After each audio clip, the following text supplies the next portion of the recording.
The more weebs we accept, the worse that media share days get. That is a fact.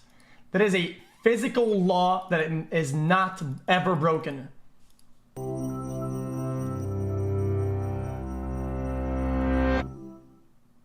You found the hidden switches, evaded the secret traps, and now your expedition finally stands at the heart of the ancient temple inside the lost city. But as you study the inscriptions in the near total darkness, 2 of the 8 graduate students accompanying you bump into the altar. Suddenly, 2 wisps of green smoke burst forth, and the walls begin to shake. Fleeing for your lives, you come to a room you passed before with 5 hallways, including the one to the altar and the one leading back outside. The giant sand glass in the center is now flowing with less than an hour before it empties, and the rumbling tells you that you don't want to be around when that happens.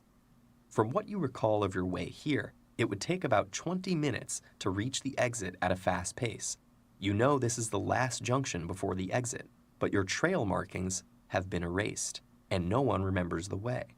If 9 of you split up, there should be just enough time for each group to explore one of the 4 halls ahead and report back to this room, with everyone then making a run down the correct path. True. There's just one problem. The inscriptions told of the altar's curse, the spirits of the city's king and queen possessing intruders and leading them to their doom through deception. Remembering the green smoke, you realize 2 of the students have been cursed. At any time, one or both of them might lie, though they also might tell the truth. You know for sure that the curse didn't get you, but you don't know which students can't be trusted. And because the possessed students may lie only occasionally, there is no guaranteed way to test them to determine which are cursed. Can you figure out a way to ensure that you all escape? Don't worry about the possessed students attacking or otherwise harming the others. This curse only affects their communication. Chat, how much time do we have? We had 1 hour, right? I don't want to read chat. I don't want to read chat. I'm going to try to look at it real fast. He said how much time? I'm just going to look it up. I don't want to cheat.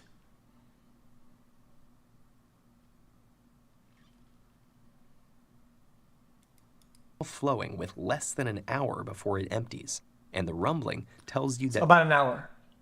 20 minutes per path. Them to 9 students, right? 1, 2, 3. Determine which are cursed. Can you figure out a way to ensure that you all escape? Don't worry about the possessed students attacking or otherwise harming the others. This curse only affects their communication.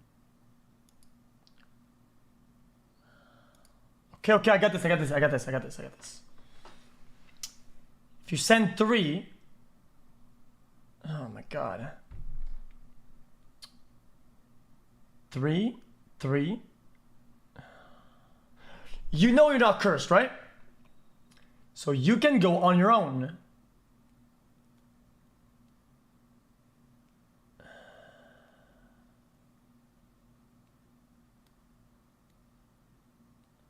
So you go alone, 3.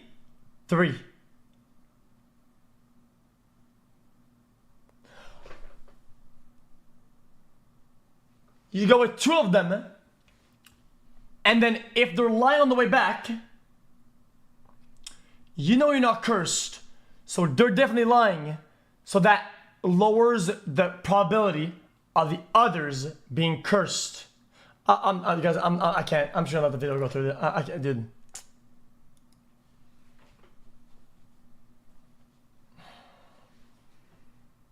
The first thing to realize is that since you know you aren't possessed, you can explore one of the halls alone. Yes, I had it right. Okay, no bad. This leaves 8 students for the remaining 3 paths. Sending groups of 4 down just 2 of the paths won't work, because if one group came back split 2 versus 2, you'd have to guess who to trust. But splitting them into 1 pair and 2 trios would work every time. So that's what I did. That's what I said. Why? The possessed students might lie, or they might not. But you know there are only 2 of them, while the other 6 will... Oh, if they both lie, right?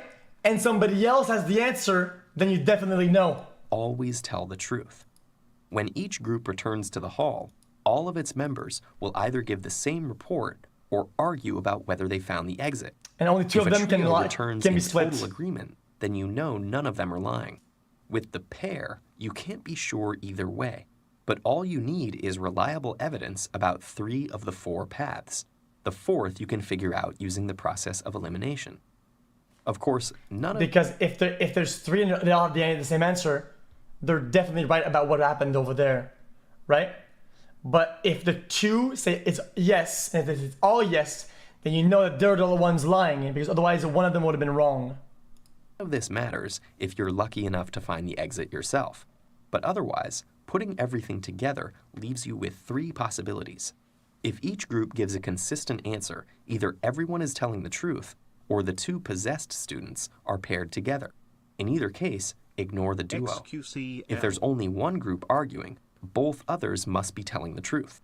And if there are 2 conflicts, then the possessed students are in separate groups, and you can safely trust the majority in both trios, since at least 2 people in each will be truthful. The temple collapses behind you as greenish vapors escape from 2 of the students. You're all safe and free from the curse. After that ordeal, you tell your group they all deserve a vacation, and you just happen to have another expedition coming up. Guys, these riddles are kind of fun though. Are they not? I had fun. xQcOW. So you're stranded in a huge rainforest, and you've eaten a poisonous mushroom. To save your life, you need the antidote excreted by a certain species of frog. Unfortunately, only the female of the species produces the antidote. And to make matters worse, the male and female occur in equal numbers and look identical, with no way for you to tell them apart, except that the male has a distinctive croak. And it may just be your lucky day. To your left, you've spotted a frog on a tree stump. But before you start running to it, you're startled by the croak of a male frog coming from a clearing in the opposite direction. There you see 2 frogs, but you can't tell which one made the sound. Really? You feel yourself starting to lose consciousness and realize you only have time to go in one direction before you collapse. What are your chances of survival if you head for the clearing and lick both of the frogs there? What about if you go to the tree stump? Which way should you go?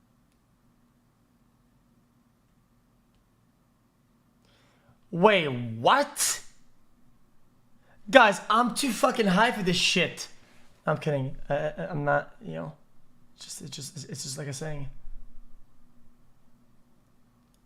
Frog coming from a clearing in the opposite direction. There you see 2 frogs, but you can't tell which one made the sound. You feel yourself starting to lose consciousness and realize you only have time to go in one direction before. Guys, it's obvious. It's left side. Left side has. Wait, no. I'm not even in chat. Left side is the same odds. Because you know there's a male for sure. And that's useless. It's not, it's 1-to-1. But the forest has equal amounts of both.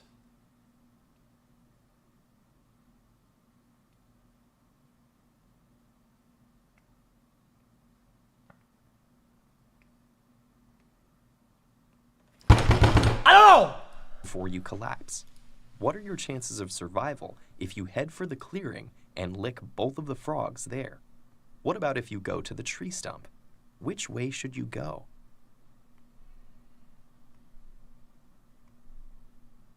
How to do? If you chose to go to the clearing, you're right. But the hard part is correctly calculating your odds. There are 2 common incorrect ways of solving this problem. Wrong answer number 1. Assuming there's a roughly equal number of males and females, the probability of any one frog being either sex is 1 in 2, which is 0.5 or 50%. And since all frogs are independent of each other, the chance of any one of them being female should still be 50% each time you choose. True. This logic actually is correct for the tree stump, but not for the clearing. Wrong answer 2. First, you saw 2 frogs in the clearing. Now you've learned that at least one of them is male. But what are the chances that both are? If the probability of each individual frog being male is 0.5, then multiplying the 2 together will give you 0.25, which is... What? Fuck you. Fuck you, fuck you, fuck you, fuck you. What? That's not even true. That's 0 head. But what are the chances that both are?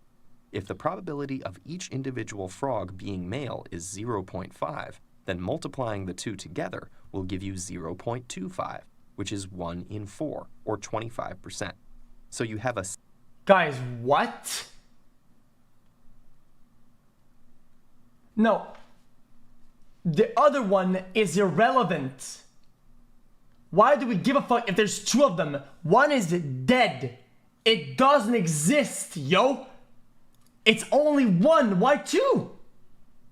75... It's independent, motherfucker. 5% chance of getting at least 1 female and receiving the antidote.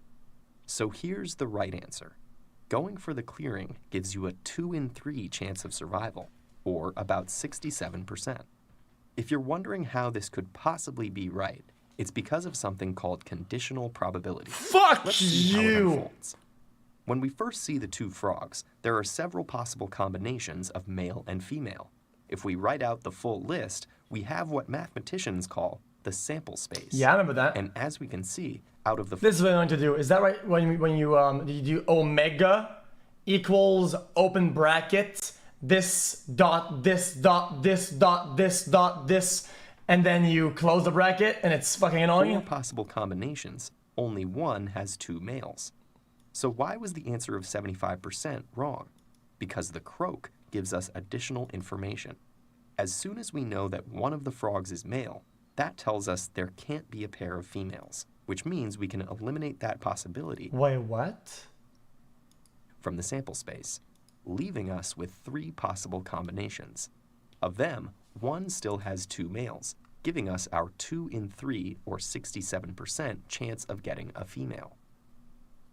This is how conditional probability works. You start off with a large sample Guys, this works out mathematically, but does not work empirically. space that includes every possibility. But every additional piece of information allows you to eliminate possibilities, Any truers? shrinking the sample space and increasing the probability of getting a particular combination. The point is that information affects probability. I'm And done. conditional probability isn't just the stuff of abstract mathematical games. It pops up in the real world as well. Computers and other devices use conditional probability to detect likely errors in the strings of ones and zeros that all our data consists of. And in many of our own life decisions, we use information gained from past experience and our surroundings to narrow down our choices to the best options, so that maybe next time we can avoid eating that poisonous mushroom in the first place. Guys, these videos are not fun anymore. I take it back. This is trash. This is just not true. I'm not even acting for this. You need to understand, guys. That is just literally not true. Hello, it is That me is again with that another is 5-head empirically riddle that you will not false. solve. This riddle is for true 5 heads only. True 5 heads. This is just xQcOW retard. Any pumpers? Rise brothers.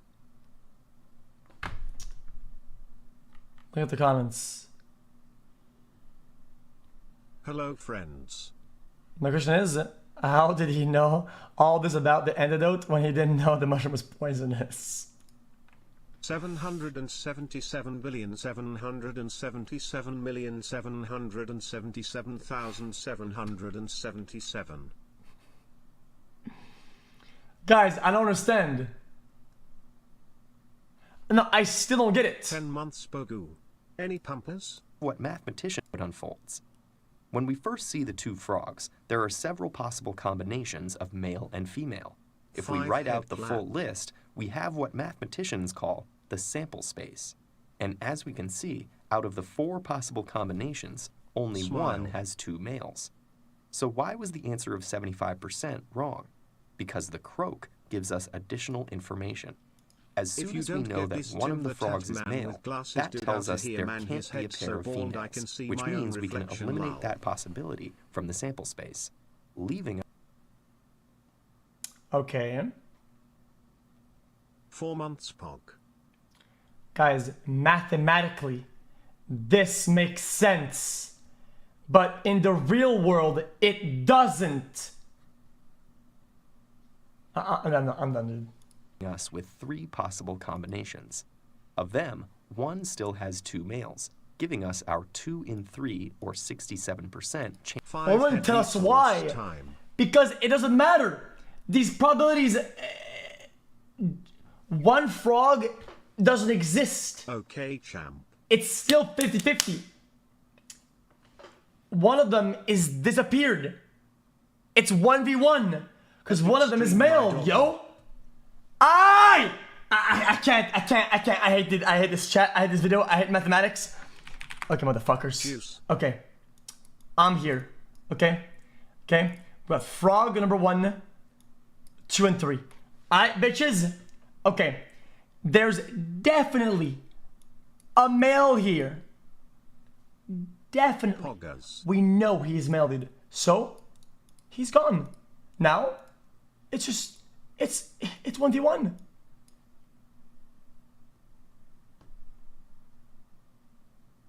It's 1v1.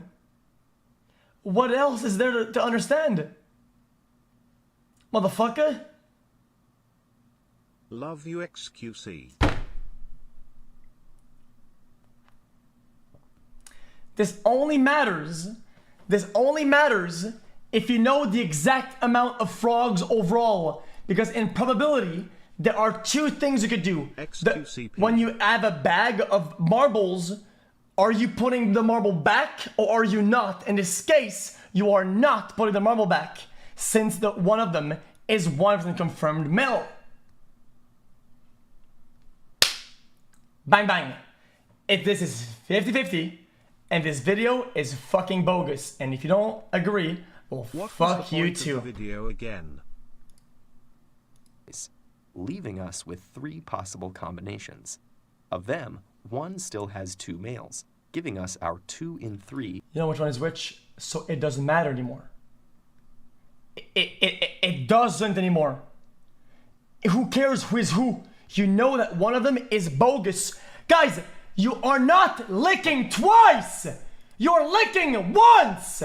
How does that not make sense? In probability, this makes sense if technically you are licking 2 pairs, but you're doing 1 lick for 2 frogs! Dude, I can't. I'm going next to the dude. I don't give a fuck what you have to say, dude. Fuck you. You're licking both. I get it. I get it. You're licking both, but you know that one of them is bogus. So it doesn't matter. Oh, which is which? You don't know which is which? I don't care, because I'm still doing 1 lick. XQCP. If I lick your mom's butthole and her pussy at once, it doesn't matter which is which. I'm going for both at the same time. How hard is it to get? 2. It's a good day to be a pirate. Amaro and his 4 mateys, Bart, Charlotte, Daniel, and Eliza, have struck gold. A chest with 100 coins. Okay, let's restart this. I'm still triggered right now. Guys, I've really been triggered on. I'm actually triggered right now. It's a good day to be a pirate. Amaro and his 4 mateys, Bart, Charlotte, Daniel, and Eliza, have struck gold. A chest with 100 coins. But now they must divvy up the booty according to the pirate code. As captain, Amaro gets to propose how to distribute the coins. Then each pirate, including Amaro himself, gets to vote either yar or nay. If the vote passes, or if there's a tie, the coins are divided according to plan. But if the majority votes nay, Amaro must walk the plank, and Bart becomes captain. Then Bart gets to propose a new distribution, and all remaining pirates vote again. If his plan is rejected, he walks the plank too, I get it. and This Charlotte is easy. takes his place. This process repeats, with the captain's hat moving to Daniel and then Eliza until either a proposal is accepted or there's only 1 pirate left. Naturally, each pirate wants to stay alive while getting as much gold as possible. But being pirates, none of them trust each other, so they can't collaborate in advance. And being bloodthirsty pirates, if anyone thinks they'll end up with the same amount of gold either way, they'll vote to make the captain walk the plank, just for fun. Finally, each pirate is excellent at logical deduction and knows that the others are too. What distribution should Amaro propose to make sure he lives?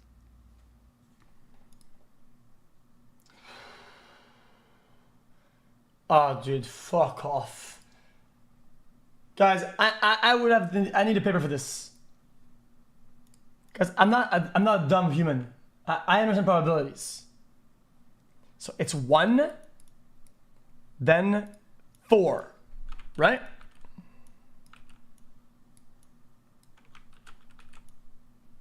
Right? If there's an equal amount of no's and yeses, he has to walk the plank, right?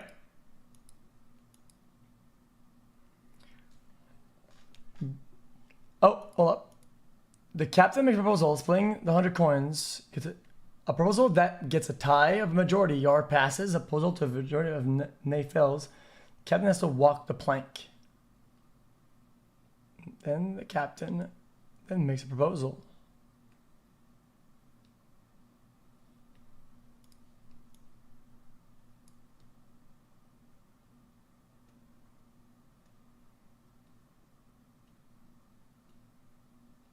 Okay. Oh, dude, I'm done with this. You guys, this is retarded.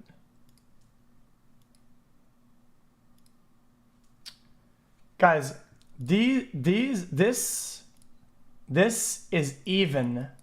When this guy is gone, this is now going to become odd, then even, then odd, right? Correct? In terms of voting. So then every time that you go on a vote that is odd, it's Pog.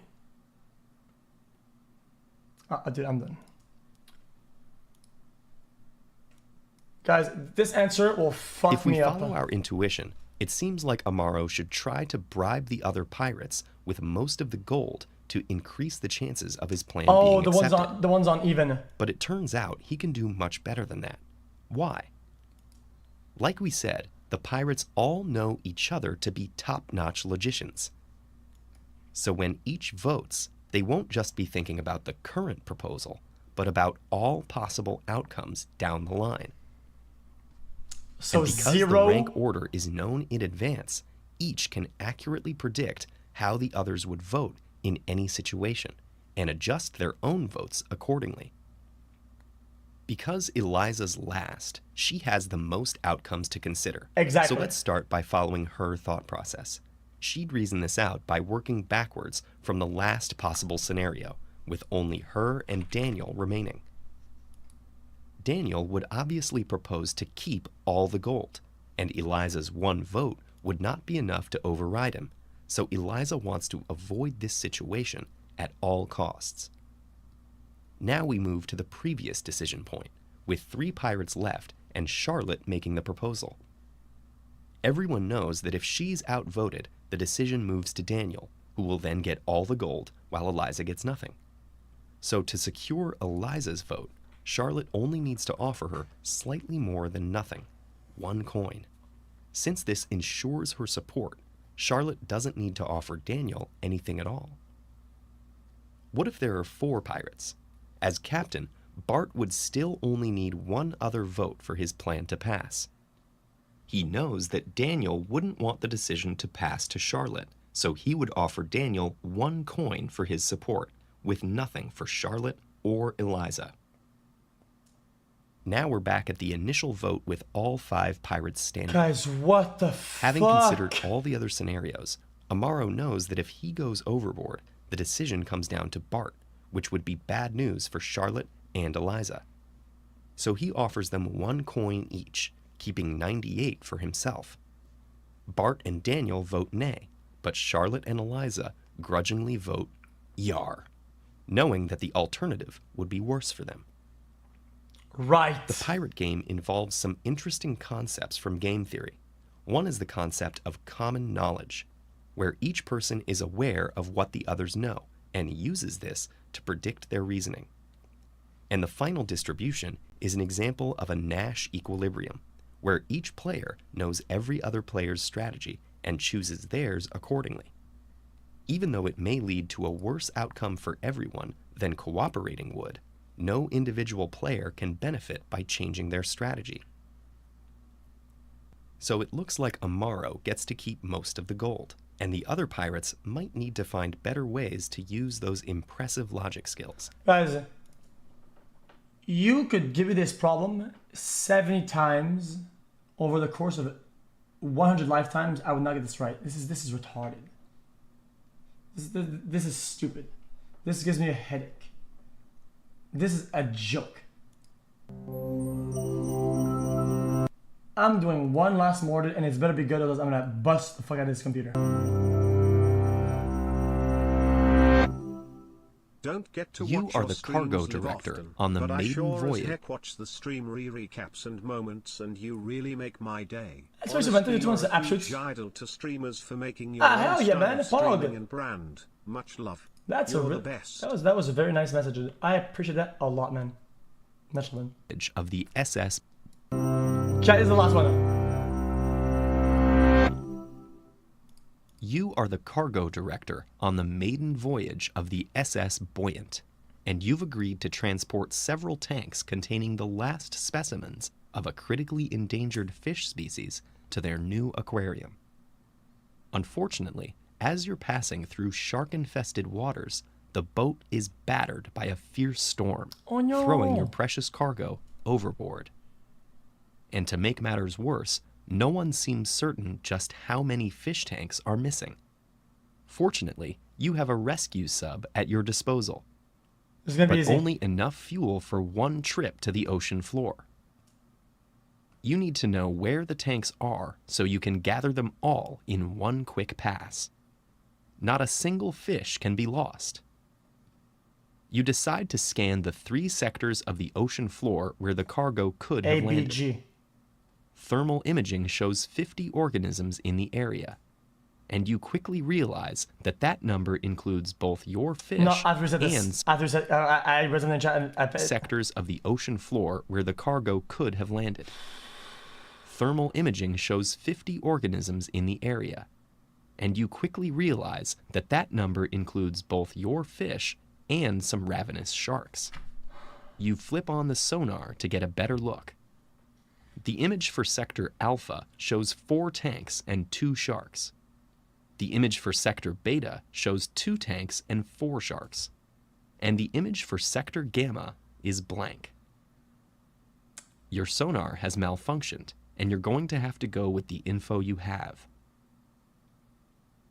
You check the shipping notes, but all you learn is that each tank had the same number of fish inside. The cargo hold had space for anywhere from 1 to 13 total tanks. okay, dude. And finally, the old captain tells you that this area has the odd property that no 2 sectors can have the same number of sharks.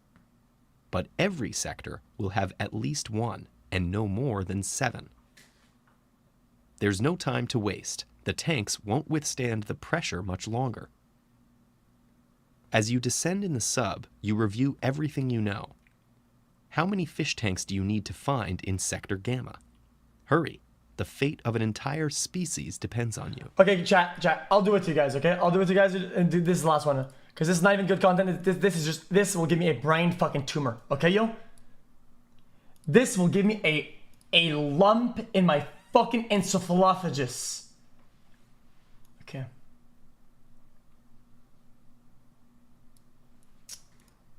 Okay. 50 total. 50 is our goal. Okay, nice. Each sector has 1 to 7. 1 to 7. Nice. We're doing good, chat. This is good. Each tank has what? sharks. Wow.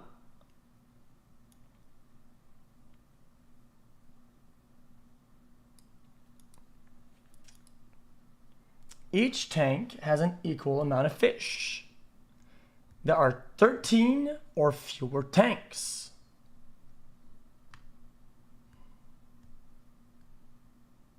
What?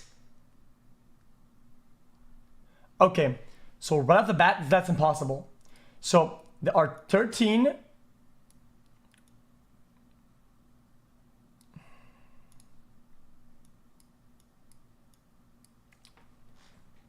tanks. It is smaller or equal to 13, right? But 13 is impossible. Want to know why it's impossible? Why is it impossible? Because 13 cannot have an equal amount of 50, right? So then you need to find the closest that 50 is divided by 4, by something, right?